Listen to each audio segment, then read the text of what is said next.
Hello दोस्तों, मैं आ चुका हूँ। अभी मजा आएगा ना भिड़ो।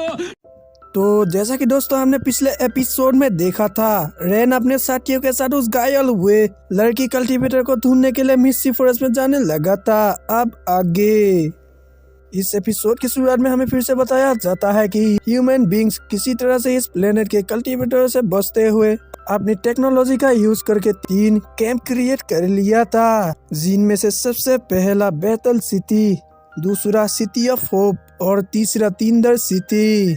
जिसके बाद हमें बैटल सिटी के बारे में बताया जाता है कि बैटल सिटी न्यू स्टूडेंट्स को स्ट्रॉन्ग करने के लिए उन्हें मार्शल आर्ट्स की ट्रेनिंग देता है और साथ ही में कल्टीवेटर्स को ढूंढ के खत्म करते हैं। जिसके बाद सीन चेंज होता है और हमें हमारे हीरोज का बैटल शिप को दिखाया जाता है, जो कि सीधा ही जैक और मिस्टी फॉरेस्ट में ही लैंड करता है। उसके बाद वो सभी उस शिप से उतर जाते हैं और वो लोग उनका कैंप वही लगाने का डिसाइड करते हैं। जिसके बाद वो लोग अपना अपना कैंप रेडी कर लेते हैं। फिर उनका डिटेक्टर उन्हें बताने लगता है कि मैप के अनुसार वो जो इमोर्टल कल्टीवेटर है जिसको रेन और उनके साथी ढूंढ रहे हैं, वो उन लोगों से लगभग 50 मील दूर है। उसके बाद टीना कहने लगती है कि हमें यहाँ पर सावधान रहना होगा, क्योंकि वो कल्टीवेटर और बीस्ट हम पे कभी भी हमला कर सकते हैं। अब टीना की ये बात सुनकर रेन घबरा जाता है और वो परेशान होने लगता है, क्योंकि उसे लगता है कि उस पर बहुत सारे बीस्ट एक साथ मिलकर अटैक करने आएंगे, इसीलिए उसकी फट रही थी।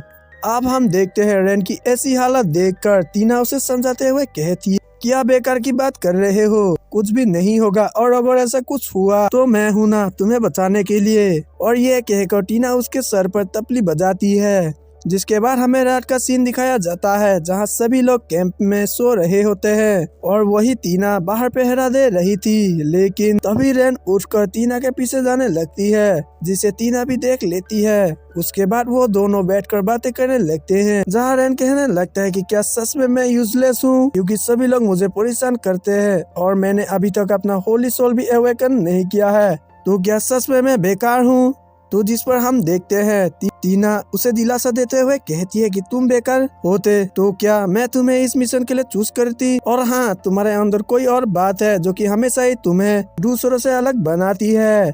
जिसके बाद वो लोग ऐसे बात ही कर रहे थे कि तभी हम देखते हैं वहाँ उन्हें काफी सारे बीस्तों की आंख चमकते हुए दिखाई देती है, जिसे देखकर टीना फौरन से ही सभी को चिल्लाकर सावधान कर देती है।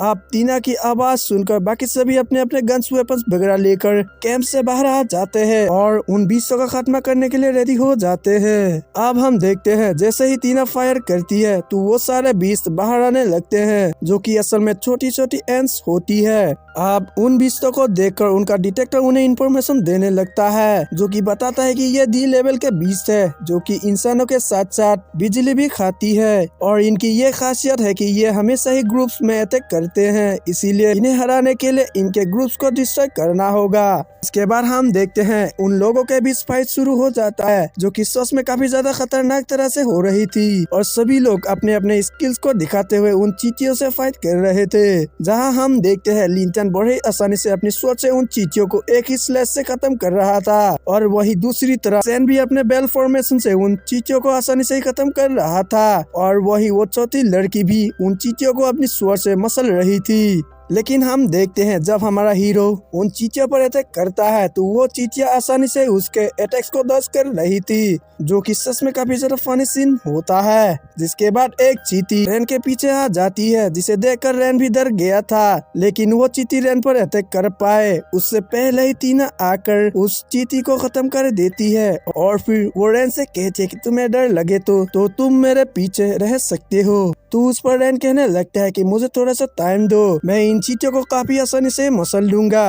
अब ये कहकर रेन जब पीछे देखता है तो उसके पीछे एक चींटी था, जिसे देखकर बेचारा रेन पानी पानी हो गया था, लेकिन वो चींटी रेन पर अटैक नहीं कर पाती है, क्योंकि वो छोटी लड़की आकर उस चींटी को आसानी से ही मसल देती है और वो रेन से कहने लगती है कि ये चींटी तो मेरे सामने कुछ भी नहीं है। क्योंकि मैंने इस तरह की बहुत सारी चीजों को मसल कर खत्म किया है। जिसके बाद हम देखते हैं वो सभी अपने अपने स्किल्स के साथ सभी चीजों से फाइट कर रहे थे कि तभी रेन अपने सिस्टम को बाहर निकाल लेता है और फिर उस डाइस को घुमा देता है। डाइस के घूम गए होने के बाद उसके सिस्टम उसे बताने लगती है कि मास्टर आपको स्किल नंबर 15 मिला है जिसका नाम फाट इनविंसिबल है, मतलब कि अद्भुत पाठ। जिसके बाद सिस्टम और बताने लगती है कि मास्टर इस स्किल को एक्टिव करने के लिए आपको किसी के पिछवाड़े में 2 थप्पड़ मारना होगा तभी ये स्किल काम करेगा। अब हम देखते हैं बेचारा रेन इस अद्भुत स्किल का अद्भुत एक्टिवेशन सुनकर वो भी परेशान हो जाता है और कहने लगता है कि ये साला किस तरह की टेक्निक मिला है मुझे, और ये बेवकूफ सिस्टम भी काफी ज्यादा अजीब है जो कि मुझे हमेशा से ही अद्भुत और बेकार स्किल देता रहता है। और भी दोस्तों इसके साथ ये एपिसोड यहीं पे खत्म होता है।